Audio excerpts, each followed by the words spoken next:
गंवार सास। ममता ने अपने बेटे को पढ़ा लिखाकर बड़ा आदमी बनाया।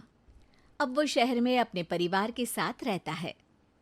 एक दिन ममता का बेटा रोहन अपनी पत्नी आलिया से कहता है, अरे आलिया, सुनो, माँ अब से गांव में नहीं रहेगी। वो हमारे साथ यहीं रहेंगी शहर में। उनका कमरा आज नौकर से बोलकर अच्छे से साफ करवा देना। ओह, आज तो मेरी किटी पार्टी है, फिर मुझे जिम और फिर शॉपिंग। ठीक है, कल करवा दूंगी। अ, अच्छा, लेकिन माँ के सामने ये कपड़े नहीं चलेंगे। हाँ, तुम्हें साड़ी या सूट पहनना होगा। अरे बिल्कुल भी नहीं। मेरे मम्मी पापा ने इतना पैसा लगाकर शादी इसलिए नहीं की थी कि मैं अपनी मर्जी के कपड़े पहन ओढ़ भी ना सकूं। अरे चलो, गुस्सा मत हो, लेकिन कुछ दिन तो माँ की खुशी के लिए कर सकती हो ना। लेकिन आलिया मानती नहीं। माँ आती है सिंपल सी साड़ी, झोला और चप्पल पहनकर। अरे रोहन, मैं इनके साथ कैसे रहूंगी? मेरी फ्रेंड्स क्या कहेंगी? ये तो पूरी गंवार लग रही है। आलिया, माँ गांव में रहती थी इसलिए ऐसी हैं। तुम आज ही माँ के साथ जाकर उनकी पसंद की शॉपिंग करवा देना। इनके साथ घर के अंदर रहना मुश्किल है, बाहर तो मैं कभी भी ना जाऊं। रोहन को आलिया पर गुस्सा आ जाता है। माँ, ओ माँ। हाँ बेटा। वो माँ को ले जाने के लिए उनका हाथ पकड़ता है कि अरे माँ, तेरे हाथ अभी तक इतने कड़े हैं, तूने इसका कोई इलाज नहीं किया?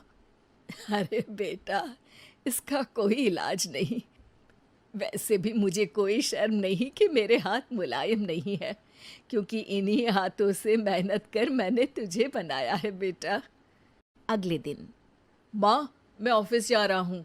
कुछ लाना हो तो आलिया को बोलकर फ़ोन करवा देना। रोहन के जाने के बाद,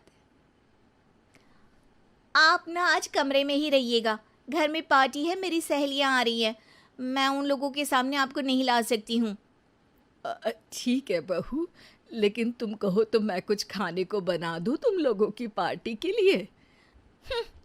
वो लोग सिर्फ कॉन्टिनेंटल या थाई फूड ही खाते हैं। कोई बात नहीं, कभी इंडियन खिलाने वाला कोई मिला नहीं होगा ना। मैं बनाकर कमरे में चली जाऊंगी। जैसे आपकी मर्जी। आलिया के घर उसकी दोस्त आती हैं, पार्टी होती है। अरे वाह आलिया, ये क्या है खाने में? बड़ा ही स्वादिष्ट है यार, इसकी रेसिपी मुझे चाहिए। हाँ, और ये दाल, ओ माय गॉड, मैंने तो किसी 5 स्टार में भी ऐसी दाल नहीं खाई है यार। तू कुक को यहाँ बुलाना। अब आलिया घबरा जाती है। हाँ हाँ हाँ हाँ, क्यों नहीं। माँ जी ज़रा बाहर आइए। आलिया की सास सिंपल सी साड़ी और गांव के अंदाज में आती है। अरे बहू, क्या हुआ? खाना पसंद नहीं आया क्या? बहू?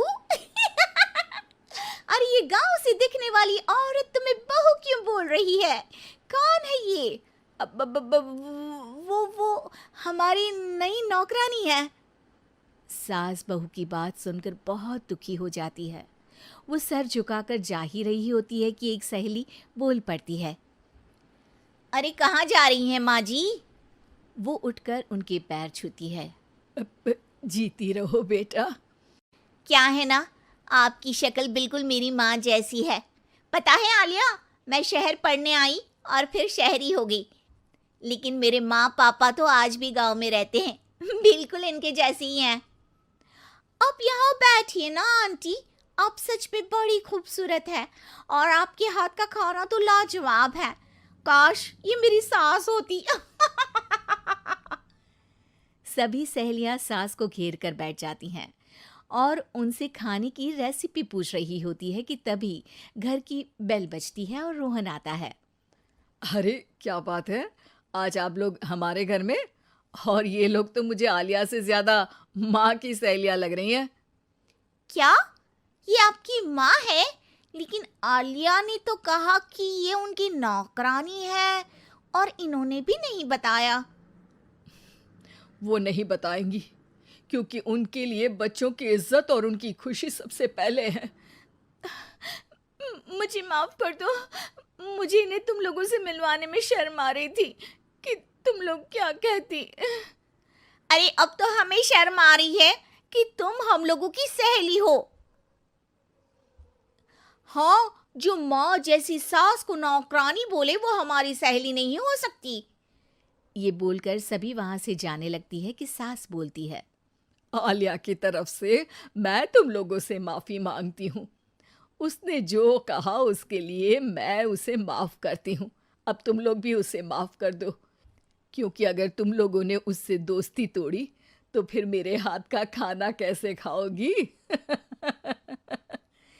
नहीं नहीं आंटी, जरूर आएंगे, लेकिन अब आलिया की नहीं बल्कि आपकी सहेली बनकर।